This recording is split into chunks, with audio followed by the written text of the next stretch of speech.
नमस्कार, आप देख रहे हैं जन टीवी का खास सेगमेंट जन उत्तराखंड। आपके साथ में आकांक्षा पारिक। खबरों की शुरुआत करने से पहले नजर डालते हैं आज की हेडलाइंस पर।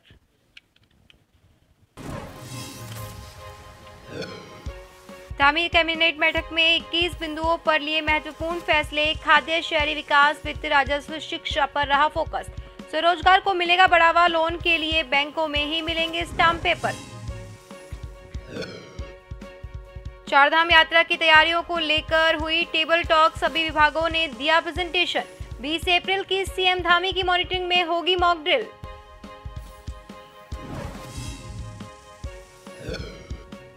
सितारगंज में फाइबर फैक्ट्री ने बिना नोटिस 200 कर्मचारियों को निकाला। परेशान कर्मचारियों ने उपजिलाधिकारी से लगाई गुहार। अधिकारी ने दिया आश्वासन। रुड़की के तहसील परिसर में विजिलेंस टीम ने मारा छापा। चकबंदी सीओ को 10,000 की रिश्वत लेते किया गिरफ्तार। दाखिल खारिज के एवज में मांगी थी घूस। उत्तराखंड के रिखणी खाल और धुमाकोट में बाघ का आतंक। पिछले 5 दिन में 2 ग्रामीणों को बनाया शिकार। जिलाधिकारी पौड़ी ने किया प्रभावित क्षेत्र का दौरा। रात्रि कर्फ्यू के दिए आदेश। और अब खबरें विस्तार से। धामी कैबिनेट ने आज कैबिनेट की बैठक की। इसमें कई महत्वपूर्ण फैसले लिए गए। इन फैसलों के मुताबिक नीलकंठ महादेव मंदिर तक रोपवे बनाया जाएगा। इसके अलावा वित्त विभाग ने अपने ढांचे में बदलाव किया है। लोक सेवा आयोग में वर्कलोड बढ़ने पर संविदा पर 30 कर्मचारी रखे जाएंगे। वहीं तकनीकी शिक्षा विभाग में 6 इंजीनियरिंग कॉलेज को कैंपस में लिया गया। इसके अलावा बड़े फैसलों की बात की जाए तो अब ऋण लेना आसान हो जाएगा। इससे स्वरोजगार में मदद मिलेगी। ऋण लेने वालों को स्टैम्प पेपर बैंक में मिल जाएंगे। सिंचाई विभाग के तहत गोपेश्वर में भू इंसाफ पर काम करने को लेकर भी निर्णय लिया गया। धामी कैबिनेट में किसान को पॉली हाउस लगाने पर मिलेगी 80% की सब्सिडी। नाबार्ड से 70% ऋण और 30% राज्य सरकार की तरफ से अंशदान का फैसला लिया गया।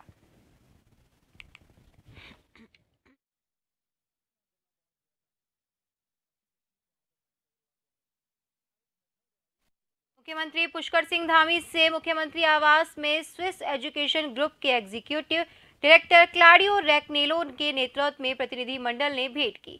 इस मौके पर राज्य में युवाओं को पर्यटन व होटल व्यवसाय से संबंधित प्रशिक्षण के लिए चर्चा की गई। मुख्यमंत्री ने कहा कि राज्य में पर्यटन के क्षेत्र में राज्य में अपार संभावनाएं हैं। इस दिशा में यहाँ के युवाओं में स्किल को बढ़ावा देने की जरूरत है। उन्होंने कहा कि राज्य में युवाओं को पर्यटन व होटल व्यवसाय के क्षेत्र में प्रशिक्षित करने यदि स्विट्जरलैंड से कुछ अच्छे प्रशिक्षकों की व्यवस्था हो सकती है तो इस दिशा में कार्य किया जाए। राज्य में प्रशिक्षण के लिए आवश्यक संसाधनों की व्यवस्था सरकार की ओर से की जाएगी। युवाओं को सर्टिफिकेट कोर्स की अच्छी सुविधा मिलने से उनके हुनर को बढ़ावा मिलेगा।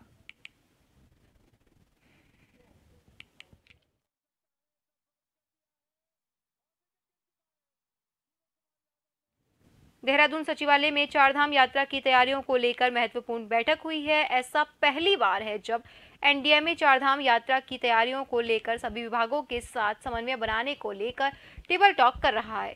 सभी विभागों द्वारा प्रेजेंटेशन दिया जा रहा है। मौसम विभाग, पर्यटन, आपदा, आईटीबीपी, पुलिस सहित चारधाम यात्रा से संबंधित सभी विभाग इस बैठक में मौजूद है। खासतौर पर पिछले साल चारधाम यात्रा में हुई मौतों को लेकर भी इस बार विशेष ख्याल रखा गया है। स्वास्थ्य विभाग की ओर से 55 साल से ऊपर के लोगों पर विशेष मॉनिटरिंग की जाएगी। 20 अप्रैल को चारधाम यात्रा की तैयारियों को लेकर एक मॉक ड्रिल भी की जाएगी, जिसकी मॉनिटरिंग खुद मुख्यमंत्री पुष्कर सिंह धामी करेंगे।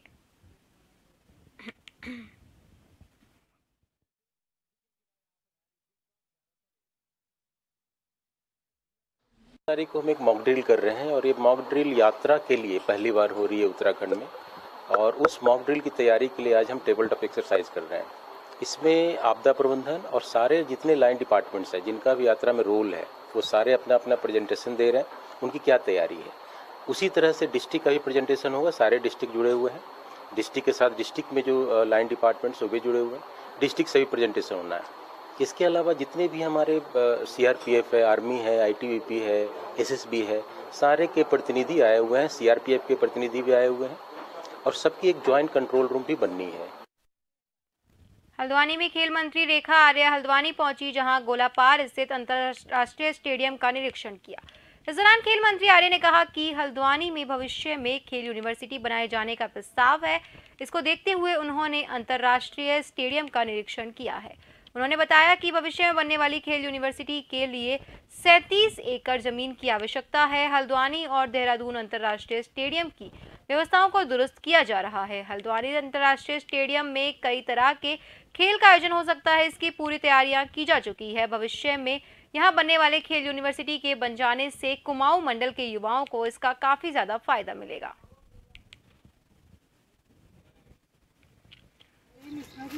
स्विमिंग पूल जो है, चाहे वो डाइविंग स्विमिंग पूल हो, चाहे वो लर्निंग स्विमिंग पूल हो, या बैडमिंटन हॉल हो, या ऑडिटोरियम हो, ये भी निरीक्षण किए गए हैं, जिसमें लगातार काम जारी है। और कार्यदायी संस्था का कहना है कि हम अक्टूबर माह तक में जो है इसे हैंडओवर कर देंगे। तो मैं समझती हूँ कि कार्यावधि पूर्ण होने के उपरांत में अक्टूबर या नवंबर तक में जो है विभाग पूर्णतः जो बजट उसने जारी किया है उसको सुनिश्चित करते हुए फिर हैंडओवर की प्रक्रिया गतिमान करेगा। डोईवाला के दूधली गांव की सुसवा नदी से सटे कैमली गांव की आबादी को बरसात में नदी में आने वाली बाढ़ से बचाने के लिए जब नदी तट पर बाढ़ सुरक्षा कार्य के तहत सुरक्षा दीवार का निर्माण कार्य शुरू हो गया है। डोईवाला के विधायक ब्रिजभूषण गैरोला ने निर्माण कार्य की आधारशिला रखते हुए कहा कि गांव को नदी की बाढ़ से बचाने के लिए उत्तराखंड सरकार के द्वारा 4 करोड़ रुपए लागत से निर्माण कार्य शुरू हो रहे हैं, जो 1 महीने के अंदर उचित गुणवत्ता के साथ पूरे होंगे। सिंचाई विभाग देहरादून के एसडीओ संदीप देवराड़ी की देखरेख में निर्माण कार्य किया जा रहा है।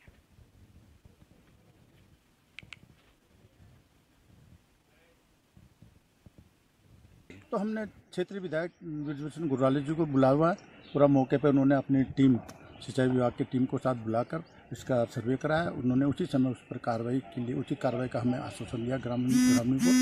तो उसका फल है जो आज इतने जल्दी बरसात से पहले इस कार्य को शुरू किया जा रहा है, जिसमें जगह जगह पर मेरे ख्याल से इस साइड में 180 मीटर है, पार जो त्यागी गार्डन है उधर 150 मीटर है। इसी प्रकार से नीचे तक करके कम से कम 4 करोड़ की योजना है जो माननीय विधायक जी ने स्वीकृत करा के लोगों को लाभान्वित किया है। काम है ये फ्लड प्रोटेक्शन वर्क है और विभिन्न स्थानों पे है।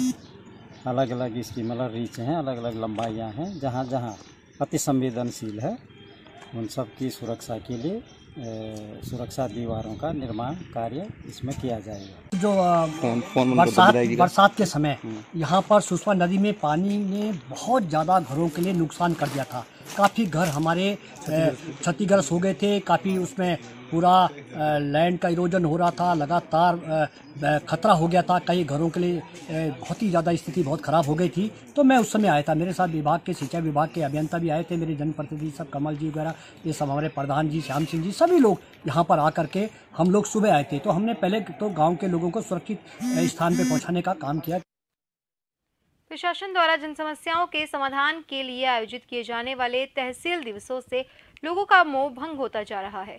लोग अब तहसील दिवस में आकर अपनी समस्याएं रखने में रुचि नहीं ले रहे हैं। लोहा घाट में आयोजित तहसील दिवस में एक फरियादी और एक अधिकारी ही पहुंचा। फरियादी ने पेयजल की समस्या रखी, न तो लोगों की समस्याएं सुनने के लिए विभागीय अधिकारी पहुंचे थे और न ही समस्याएं लेकर फरियादी ही पहुंचे।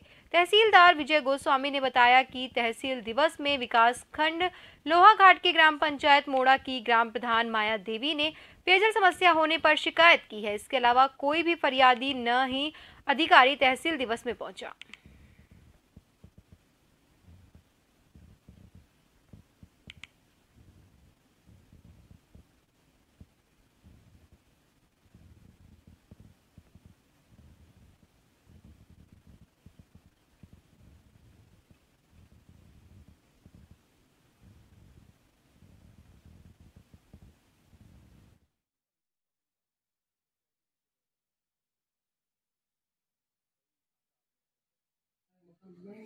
उस पर एक शिकायत हमें प्राप्त हुई ग्राम पंचायत मोड़ा के प्रधान जी द्वारा। उनके द्वारा पेयजल की समस्या के बारे में अवगत कराया गया है और इसमें बताया गया कि उनके पेयजल जो है, पेयजल लाइन कहीं कहीं पर क्षतिग्रस्त हो रही है और पानी भी कम आ रहा है। तो इस संबंध में मैं इस शिकायत को तत्काल गैर संबंधित विभाग को प्रेषित करूँगा। और जहाँ तक शिकायतें कम आने का है, हमारे वहाँ लगातार जनता के द्वारा किसी भी दिन वो शिकायतें अपनी प्रस्तुत करते रहते हैं और सीएम पोर्टल के माध्यम से भी वो अपनी शिकायतें दर्ज कर सकते हैं। इसलिए भी जनता तहसील दिवस में कम आती है। सितारगंज के उधम सिंह नगर की फाइबर लिमिटेड कंपनी ने 200 कर्मचारियों को बिना कोई नोटिस दिए बाहर कर दिया। इन कर्मचारियों ने उप जिला अधिकारी को ज्ञापन देकर बताया कि वो लोग सुबह ड्यूटी कर गए और शाम को नोटिस बोर्ड पर नोटिस चिपका दिया गया कि 200 वर्कर्स को कंपनी से निकाला जाता है। जिन कर्मचारियों को निकाला है उनमें करीब 50 कर्मचारी ऐसे हैं जो यहां 25 से 30 साल से काम करते हैं। इनका पीएफ भी पीएफ फंड में जमा नहीं किया जाता था। उप जिलाधिकारी रविंद्र बिष्ट ने सभी कर्मचारियों से बातचीत कर उन्हें आश्वासन दिया है।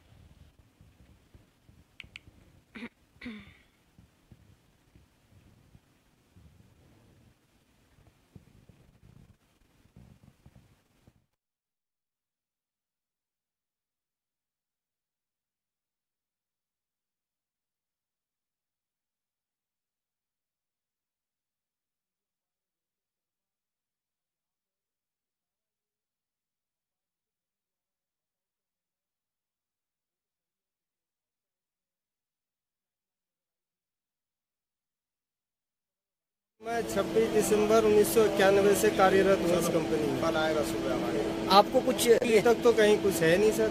सुबह आ जाना। कोई ग्रेजुएटी वगैरह कुछ नहीं। अच्छा, काम नहीं है कंपनी के पास।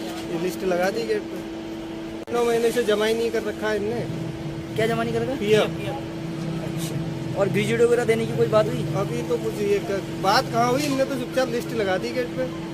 अच्छा, मैनेजमेंट से कोई बात हुई? कुछ कहा? मैनेजमेंट क्या कह रहा, बोला काम नहीं है, जब होगा तो बुलाएंगे। लोगों द्वारा शिकायत की जा रही है कि ये 200 लोग हैं करीब यहाँ के जो एम्प्लॉइज़ थे, उनको विदाउट नोटिस इनको वहाँ से हटा दिया गया है और साथ ही उनके जो उनका जो पैसा बनता है मतलब पीएफ फंड का, वो सब इनको अभी वापस नहीं किया गया। तो लिहाजा इन्होंने ये शिकायत की गई। मैंने लेबर इंस्पेक्टर को तलब किया है। लेबर इंस्पेक्टर और मैं स्वयं इसकी जाँच करेंगे और जो भी तथ्य सामने आएंगे उसके हिसाब से कार्रवाई करेंगे। देखिए, ब्लैंक कागज में पहली बात तो किसी को साइन करना नहीं चाहिए, क्योंकि कहीं भी प्रोविजन नहीं किया ब्लैंक पेपर में साइन करें।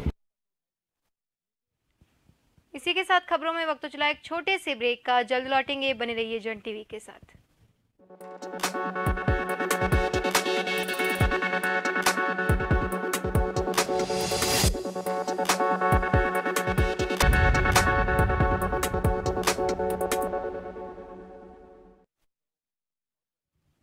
ब्रेक के बाद एक बार फिर से आपका स्वागत है। बढ़ते हैं अगली खबर की ओर।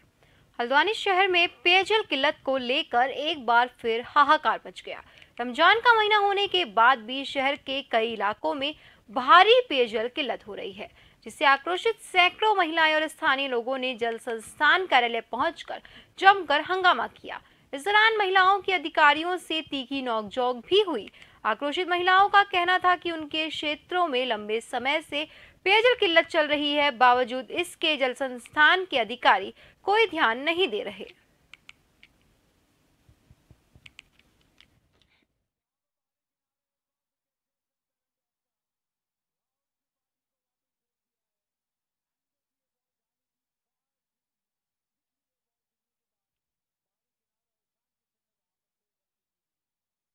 एक महीना हो गया रमजान होते हुए, हमें 22-23 रमजानों से हमें पानी बिल्कुल नहीं। वैसे तो 5 साल से हमें दिक्कत हो रही है। हम परेशानी उठा रहे थे, कोई बात नहीं, कहीं से मिल जाए, कैसे कुछ टैंक चला गया, कुछ भी करा, मगर अब हमें 22 दिन से हमें बहुत इतनी दिक्कत हो गई कि पानी बिल्कुल नहीं मिल रहा है। अब ये कहे सुने से एक टैंक भेज देते हैं, उसमें झगड़े, एक टैंक भेज देते हैं, भेजने के बाद में उसमें 100 लोग होते हैं, 100 में 10 को मिलता, 12 मारा पीटी होती, झगड़ाबाजी, फिर पुलिस थाना होता है। मेरे वार्ड में इस समय काफ़ी मात्रा में काफ़ी जगहों पे पानी नहीं आ रहा है, जैसे कि गोला गेट में बिल्कुल पानी की कई सालों से दिक्कत है, जो इस समस्या के लिए हम बार बार यहाँ मौखिक कह चुके हैं और लिखित तौर पर दे चुके हैं। इनको कह भी चुके थे कि अगर ये काम जल्दी आपने समाधान नहीं करा तो हम यहाँ पे धरना देंगे, आपका घेराव करेंगे। आज इसीलिए क्षेत्र के वासी मेरे घर आए, सुबह 8:30 बजे पहुँच गए थे। मैंने को समझाया कि अभी जाइए, 10:30 बजे ऑफिस खुले, जाके साहब से बात करते करके। तो जब यहाँ आए तो यहाँ पे हमारी बात नहीं सुनी गई और तब जाके हमने बहुत जगह हल्ला करा। रमजान का महीना चल रहा है। मैंने इन लोगों को अभी पहली बार देख रहा हूँ, बैठा हूँ मैं सीट पर, तो मैंने इन लोगों को भी जो है टैंकर भेजने का आश्वासन दिया है। टैंकर भेज करके 3 दिन पानी चलाएंगे, उसके बाद तब तक लाइन ठीक करा देंगे, उसमें पानी समस्या समाधान हो जाएगा। कारण क्या सर, कारण क्या पानी नहीं आने का? कारण ये जो बता रहे हैं यही साहब कि वहाँ की जगह जगह लीकेज है लाइनों में, इसकी वजह से पानी जो है निकल जा रहा है, पानी नहीं मिल पा रहा है। लीकेज कब ठीक करेंगे आप लोग? लीकेज जो है वो उत्तरकाशी से जहां शराब की दुकानों का दीवार बढ़ने के कारण शराब व्यवसायी शराब के ठेके खरीदने में दिलचस्पी नहीं दिखा रहे हैं, जिसके कारण जनपद में 17 शराब की दुकानों में से 9 दुकानें अभी संचालित नहीं हो पाई हैं, जिसके कारण करोड़ों का नुकसान हो रहा है। जिला आबकारी अधिकारी ने बताया कि जनपद की शराब की दुकानों का 10% दीवार बढ़ने के कारण शराब व्यवसायी जोखिम नहीं लेना चाहते हैं, जिसके कारण अधिकांश दुकानें बंद है। इस पर शासन को अवगत कराया जा रहा है।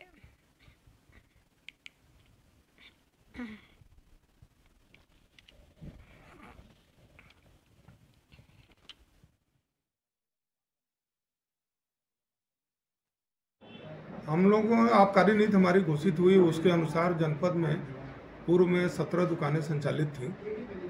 उनमें से 8 दुकानें व्यवस्थापित हो चुकी हैं। 9 दुकानें ऐसी हैं जिनका व्यवस्थापन नहीं हुआ है।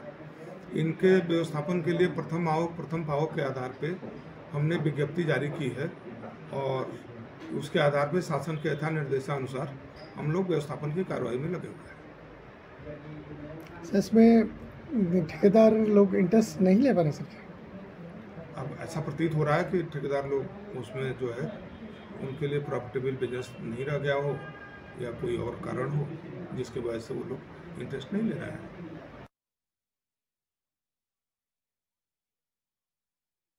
देहरादून में जिला प्रशासन ने सड़कों और फुटपाथ से अतिक्रमण हटाने के लिए अतिक्रमण हटाओ अभियान चलाया।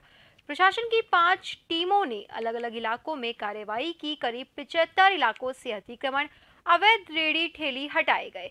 जेसीबी से अस्थायी निर्माण भी ध्वस्त किया गया। इस दौरान कुछ स्थानों पर हल्का विरोध भी हुआ, लेकिन पुलिस प्रशासन की सख्ती के आगे किसी की एक न चली।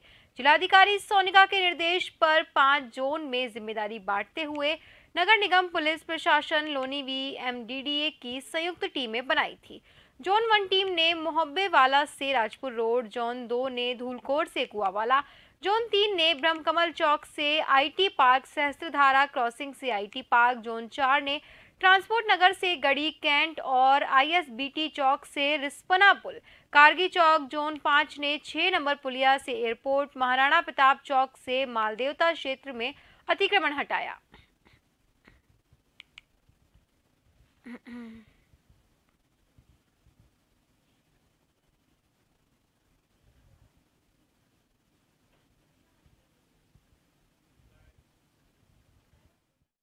जो ट्रैफिक कंजेशन का इशू होता है, स्पेशली जो जंक्शंस हैं हमारे, जहाँ पे कि बहुत ज़्यादा अतिक्रमण हो गया और जिसकी वजह से जो ट्रैफिक फ्लो है उसके अंदर इश्यूज आते हैं, तो उसके क्रम में जो नगर निगम है और ट्रैफिक पुलिस है और जो हमारे प्रशासन की टीम है वो गई है आज अतिक्रमण हटाने। 5 टीमें बनाई गई हैं और वो 5 टीमें जो हैं जहाँ जहाँ अतिक्रमण की अदरवाइज भी हमारे पास सूचना आ रही है, स्पेशली फुटपाथ और जंक्शंस और मेन रोड जो हैं जहाँ पे हमें ट्रैफिक का भी इशू आ रहा है, वहाँ पे हम फर्स्ट फेज में।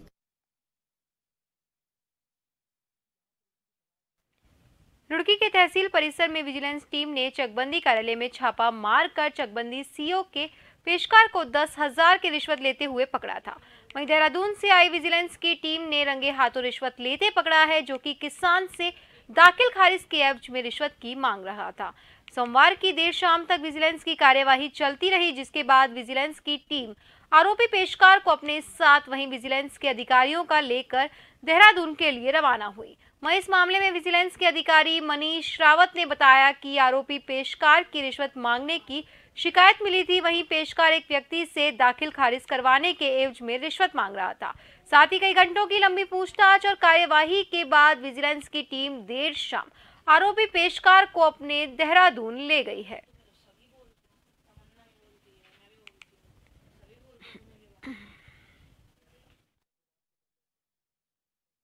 उत्तराखंड के डोईवाला में लच्छीवाला टोल प्लाजा के पास देहरादून की ओर से आ रही कार ओवरटेक करते समय NH पोल से टकरा गई।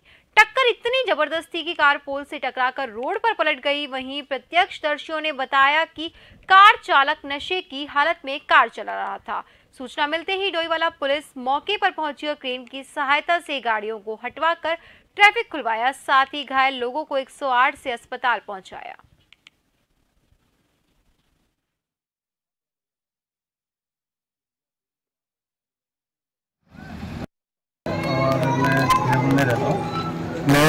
से हरिद्वार जा रहा था किसी काम के सिलसिले में, और ये जो गाड़ी है पुलिस वाला है इसमें भाई, इसके साथ एक और बंदा था, वो भाग गया वहाँ से जब एक्सीडेंट हुआ उसके बाद निकल के, और ये पीओ में था। वहाँ पर लोगों ने भी इनकी बाइट बनाई है, वीडियो बनाया था इनका, इसमें चल रहा था। ये मेरे इधर से आ रहा था टोल की तरफ, और ये मेरे पीछे की तरफ से आया और इसने एकदम मेरे आगे से कट मारा तो इससे डिसबैलेंस हुई गाड़ी, और ये सीधा जाके गाड़ी घुमा दी इसने पूरी, और गाड़ी घूम के मेरी गाड़ी पे लग के और फिर पोल पे उछल के लगी है गाड़ी। आप लोग गाड़ी अकेला ही था, और उन दोनों में इनमें से एक भाग गया था वहाँ से।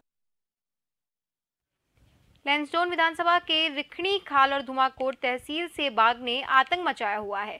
बाघ ने पिछले 5 दिनों में 2 ग्रामीणों को अपना निवाला बना लिया, जिससे आसपास के क्षेत्र में डर का माहौल बना हुआ है। मामले की गंभीरता को देखते हुए जिलाधिकारी पौड़ी ने वन अधिकारियों के साथ बातचीत की, साथ ही प्रभावित क्षेत्र का मुआयना भी किया। वहीं जिलाधिकारी पौड़ी ने अस्पताल के क्षेत्र में रात्रि कर्फ्यू के आदेश दिए हैं, साथ ही स्कूलों और आंगनबाड़ी केंद्रों को 2 दिन तक बंद रखने के आदेश दिए हैं।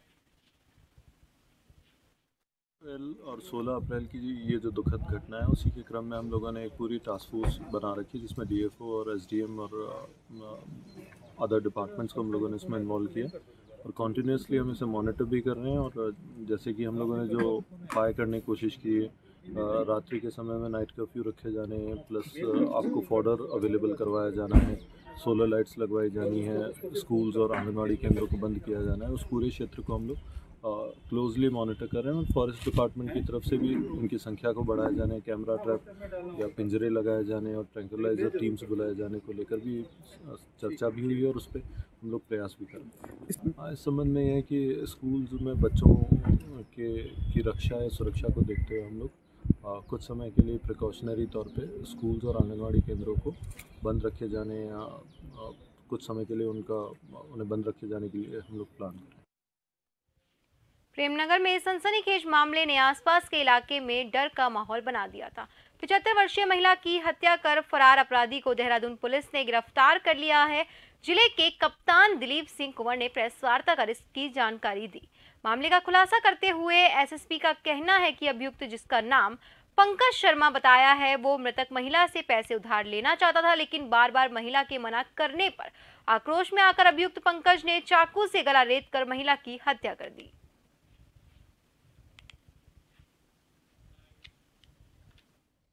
हमारी टीमें गई कल, फाइनली सायंकाल रात को जो है लगभग 8:15 बजे के लगभग जो इसमें जो अभियुक्त है पंकज शर्मा उर्फ बंटी, ये वहीं विंग नंबर 1 प्रेमनगर जहाँ पर घटना घटी है उसके पास का रहने वाला है, और इसने बेसिकली लगभग 15,000 10,000 का लोन और 5,000 जो अपने बच्चे के खर्चे को चुकाने के दृष्टिगत वो पैसा अरेंजमेंट को करना था, उसके उधार मांगने गया था। 11 तारीख को मृतका के पास सुबह भी गया, शाम को भी गया, 6:30 और 7 के बीच दोनों टाइम मृतका ने मना किया, और उसी बात को शराब के नशे में था, उसी बात को लेकर के रंजिशन गुस्से में आकर के उसने मृतका का जो है जो सब्जी काटने वाला जो चाकू। फिलहाल की खबरों में बस इतना ही। आगे की खबरों के लिए बने रहिए जन टीवी के साथ। नमस्कार।